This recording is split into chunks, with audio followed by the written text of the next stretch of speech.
Nous avons déjà abordé les incidences de l'austérité, de l'établissement d'une fiscalité équitable et de la recherche de solutions durables aux enjeux mondiaux.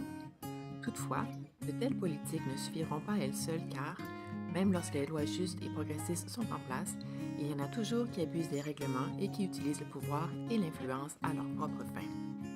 C'est pourquoi il est important de se pencher sur la façon dont nous luttons contre la corruption et protégeons ceux et celles qui la mettent au jour. La corruption est un problème complexe, à multiples facettes, et elle peut prendre un grand nombre de formes. Une définition simple et claire de la corruption est l'abus de pouvoir à des fins personnelles. Laissée sans contrôle, la corruption menace de ronger la démocratie, de déstabiliser les gouvernements et d'affaiblir les économies à l'échelle mondiale. Ainsi, la protection des dénonciateurs en cas de corruption constitue un enjeu mondial important qui revêt un intérêt particulier pour les agents financiers. On estime que, dans le monde, la corruption coûterait 2,6 000 milliards de dollars par année, soit l'équivalent de 5 de la totalité du PNB mondial.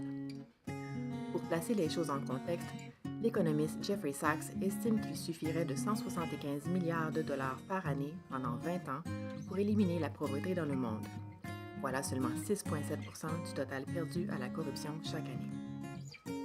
Bien que la corruption soit souvent perçue comme un problème corporatif, elle peut aussi toucher les gouvernements de maintes façons, notamment par la perte de recettes fiscales, la passation inappropriée de marchés de services publics, la subornation et le gonflement des prix, ainsi que la perte de confiance du public. L'élimination de la corruption au niveau national et international est essentielle pour garantir que les fonds publics restent là où ils devraient être, dans le bassin de recettes servant à financer des services comme l'éducation et les soins de santé. Même si vous convenez que ces questions sont importantes, vous pensez peut-être qu'elles sont hors de portée des particuliers ou d'organisations comme la CAF. Que pouvons-nous faire alors? S'exprimer et préconiser de solides mesures de lutte contre la corruption et de protection pour les dénonciateurs. Il existe des lois pour la protection des dénonciateurs en cas de corruption et d'actes répréhensibles. Au pays, la CAF milite en faveur de l'élargissement des pouvoirs du commissariat à l'intégrité du secteur public. Nous estimons que ces pouvoirs devraient s'étendre au secteur privé et à ceux et celles qui ont quitté le poste dont ils sont accusés d'avoir abusé. Nous préconisons aussi la protection du salaire et l'inversion de la charge de la preuve pour les dénonciateurs. Autrement dit, le fardeau de la preuve incomberait à ceux qui sont accusés de corruption plutôt qu'aux dénonciateurs eux-mêmes.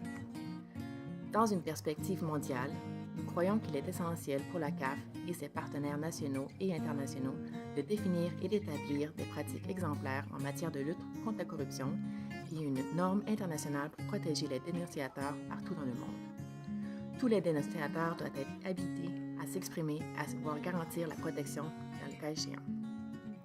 Des mesures solides de lutte contre la corruption et de protection des dénonciateurs sont avantageuses pour tout le monde. L'éradication de la corruption accroîtrait les recettes de l'État et éliminerait la nécessité de mesures d'austérité.